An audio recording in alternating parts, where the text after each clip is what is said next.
প্রথমত ডেস্টিনির পক্ষ থেকে আমাদেরকে যদি অন্তর্বর্তীকালীন সরকারের মাধ্যমে আমাদেরকে ব্যবসা করার সুযোগ দেয়, ডেস্টিনি 2000 লিমিটেডে যদি ব্যবসা করার সুযোগ দেয়, তাহলে আমরা প্রথমত 1 কোটি মানুষকে নিয়মিত করদাতা হিসেবে তৈরি করে তাকে উপহার দিতে চাই। এটা হলো প্রথম কথা। দ্বিতীয়ত হচ্ছে আমরা 1 কোটি মানুষকে কর্মসংস্থান নিশ্চিত করতে চাই, যাদেরকে মাসে ন্যূনতম 1 লক্ষ টাকা আয় করতে পারে। এইরকম একটা প্রত্যাশা তার থেকে আমরা আশা করি তারা যদি এটা চায়। বাংলাদেশকে আমরা এক কথায় বলবো যে ঘরে ঘরে চাকরির একটা ব্যাপার। আমরা চাকরি দিতে পারবো না, তবে আমরা আমাদের জায়গা থেকে আমরা যে ব্যবসায়িকভাবে কর্মসংস্থান দিতে পারবো আনলিমিটেড মানুষকে। বাংলাদেশকে একটা সময় বেকার মুক্ত করে অর্থনৈতিক মুক্ত, সন্ত্রাসমুক্ত, দুর্নীতিমুক্ত একটা বাংলাদেশ গড়তে পারবো।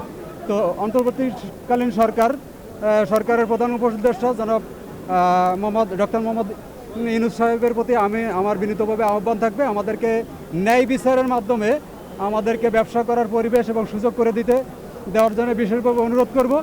পাশাপাশি এই রায়ের মধ্য দিয়ে আমাদের যে রায়ের ডেট পিছায়ে জানুয়ারি 15 তারিখে করা হয়েছে, 15 তারিখে রায়ের মধ্য দিয়ে আমাদেরকে সুযোগ দিলে আমরা যে বিনিয়োগকারী যারা, প্রত্যেকটা বিনিয়োগকারীর বিনিয়োগ ফেরত দেওয়া শুরু করতে চাই আমরা ফেব্রুয়ারি মাস থেকেই। তো এরকম প্রত্যাশা করি। আমরা সহযোগিতা আপনার থেকে বিনীতভাবে অনুরোধ করে, আইনের প্রতি শ্রদ্ধা রেখে আমরা আপনার থেকে সহযোগিতা চাই। রফিকুল আমিন স্যারের মুক্তির মাধ্যমে আমরা আমাদের কর্মসংস্থান ফিরে পাবো। আমাদের নিজেদের পরিবর্তন যখন চলে আসবে, আমাদের সমাজে এমনি পরিবর্তন হয়ে যাবে। আমাদের কারো কাছে আলাদা কোনো পরিবর্তন করে দিতে হবে না। আমরা নিজেরা পরিবর্তন হয়ে গেলে আমাদের দেশ সব দিক দিয়ে আমরা পরিবর্তন হয়ে যাবে ইনশাআল্লাহ। এই যে বিনিয়োগকারীদের টাকা, এই যে আপনারা যে 12 বছর মামলা করেন নাই, এর পিছনে মূল রহস্যটা কি কারণে আপনারা মামলা করেন নাই? মূল রহস্য হলো আমাদেরকে রফিকুল আমিন স্যার এমনভাবে স্বপ্ন দেখাইছেন যে দেশটাকে কিভাবে গড়ে তুলতে হবে, সেই স্বপ্নকে আমরা এখন পর্যন্ত লালন করি। এই যে স্যার যে এত সুন্দর করে স্বপ্ন দেখেছেন এই দেশটাকে বেকার মুক্ত করবেন, তাকে এই খুনি সরকার, যে বিগত খুনি সরকার লুটেরা এবং লুটদারাজ, এই খুনি সরকার আমাদেরকে হেয়পূর্ণ করে আমার 45 লক্ষ লোককে আজকে কারাবন্ধ করে রেখেছে। এক রফিকুল আমিনকে কারাবন্ধ করে নাই, মূলত 45 লক্ষ লোককে বেকারত্ব করেছে এবং কারা করেছে। আমরা চাই এই মাননীয় জজ সাহেব, বিচারক সাহেব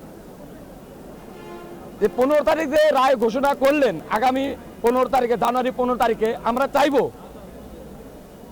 বিচারকের কাছে আমরা করজোর অনুরোধ করব, এই দেশটাকে পুনর্গঠন করতে হলে একমাত্র রফিকুল আমিনকে ছাড়া দরকার। প্রথমে আমি বলি, আমি আসছি যশোর থেকে শুধু এই উদ্দেশ্যে নিয়ে যে আজকে একটা রায় পাবো, এবং সেটা যাই হোক, সেটা আমি মনে করি এটা আমাদের এই 45 লক্ষ গ্রাহকদের একটা সুবর্ণ একটা সময়। তো যেহেতু একটা কারণে পিছাই গেছে, তো এই যে ভাই আমাকে যে প্রশ্ন করলো যে এরপরে আমাদের প্রথম লক্ষ্যটা কী হবে, আমাদের প্রথম লক্ষ্য হচ্ছে আমাদের কর্মসংস্থান। কারণ আমরা 12 বছরে যেটা হারিয়েছি, যেটার জন্য আমরা মরিয়া হয়ে আছি, বিনিয়োগ তো আজ আছে এই একবারে শেষ, কিন্তু আমরা চাই আমাদের কর্মসংস্থানটা ফিরে আসুক। সেই ক্ষেত্রে আমি জোরদার বলবো যে আমাদের যে অন্তর্বর্তীকালীন সরকার অবশ্যই যেন আমাদের এই দিনটা যেন আর মিস না হয়।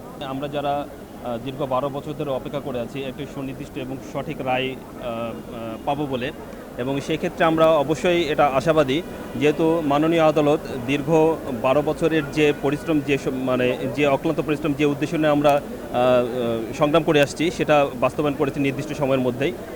তো আমরাও এটাও মাননীয় আদালতের কাছে আশা করব যে আমরা যেন অবশ্যই ন্যায় বিচার পাই, যেহেতু তিনি আমাদেরকে একটা সঠিক সিদ্ধান্তের মধ্যে, সঠিক সময়ের মধ্যে তার সিদ্ধান্ত বাস্তবায়ন করেছেন।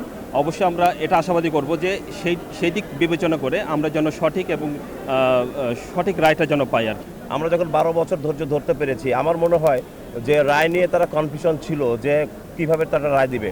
আমরা বিশ্বাস করি আমাদের পক্ষে সুনির্দিষ্টভাবে রায়টা আসার কারণেই হয়তো বিচারক মণ্ডলী চিন্তা করেছে রায়টা যদি আরেকটু পিছিয়ে দেওয়া হয়, তাহলে আমাদের জন্য হয়তো আমরা আমাদের কাঙ্ক্ষিত রায়টা আমরা পাবো আর কি। আজকে মাননীয় আদালত যে ভূমিকা নিয়েছেন, আমরা আদালতের প্রতি শ্রদ্ধাশীল। এই হিসেবে আমি মনে করি এই লক্ষ কোটি প্রাণের যে আশা দাবি ছিল, সেটা আগামী 15 তারিখ বাস্তবায়ন হবে। এবং ইংরেজিতে একটা কথা আছে, জাস্টিস ডিলে জাস্টিস ডিনাই। আমরা ন্যায় বিচার যাতে বঞ্চিত না হই, সেই আশা প্রত্যাশা রেখে সবাই যাতে রফিকুল আমিন স্যারের জন্য দোয়া করবেন, যাতে আগামী জানুয়ারি মাসের 15 তারিখ আমরা যাতে ওনার মুক্তি কামনা করি, এবং আমরা যে সমস্যায় আছি সেই সমস্যা থেকে উত্তরণ পাই এবং আমাদের মাননীয় যে আছে ডক্টর ইউনূস সাহেব, সেই ইউনূস সাহেব যাতে আমাদেরকে সেই সুযোগ করে দেন, যাতে লক্ষ কোটি মানুষের যে কর্মসংস্থানের সুযোগ করে দেন এবং এই আশা। আমরা অত্যন্ত মর্মাহত হয়েছি, কারণ এখন এই মুহূর্তে বাংলাদেশের যে সরকার আছে ডক্টর মোহাম্মদ ইউনূস, উনি প্রতি একটা কথাই বারবার বলেন যে উনি উদ্যোক্তা পছন্দ করেন। তা আমরা যে ডেস্টিনির ডিস্ট্রিবিউটর, আমার বাড়ি রাজবাড়ী, আমার নাম মীর মোহাম্মদ ওমর ফারুক, আমি এই কোম্পানিতে কাজ করি এবং এই কোম্পানির একজন পিএইচডি। আমি রাজবাড়ি থেকে আজকে ওনার জামিনের কথা শুনে আসছি, কিন্তু আমরা এখানে এসে শুনতে পারলাম যে বিচারক মণ্ডলী এটার ডেট পিছিয়ে 15 জানুয়ারি দিয়েছে। তবে যেহেতু আমরা ধৈর্যশীল, আমরা রফিকুল আমিন স্যারের কাছ থেকে প্রোঅ্যাক্টিভ অ্যাটিটিউডের ট্রেনিং পেয়েছি, আমরা উচ্ছৃঙ্খলা পছন্দ করি না, আমরা কোনো বিনিয়োগকারী, আমাদের কোনো অভিযোগ নাই, আমরা ওনার কাছে টাকা ফেরত চাইনি, আমাদের বিনিয়োগ ওনার কাছে নিরাপদ এবং সেই কারণে আমরা 12 বছর অপেক্ষা আছি। আজকেও যেহেতু মাননীয় আদালত সিদ্ধান্ত দিয়েছে যে 15 জানুয়ারি, আমরা আশা করি যে আমরা ন্যায় বিচার পাবো এবং আমরা আইনের প্রতি শ্রদ্ধাশীল। আর পরিশেষে আমি একটা কথা বলতে চাই, যেহেতু এই মুহূর্তে সরকার বান্ধব একজন ডক্টর ইউনূস সাহেব উনি উদ্যোক্তা তৈরি করতে চান, আর আমরা যারা ডেস্টিনি ডিস্ট্রিবিউটর আমরা মনে করি যে বাংলাদেশে সর্বোচ্চ উদ্যোক্তা ডক্টর মোহাম্মদ রফিকুল আমিন।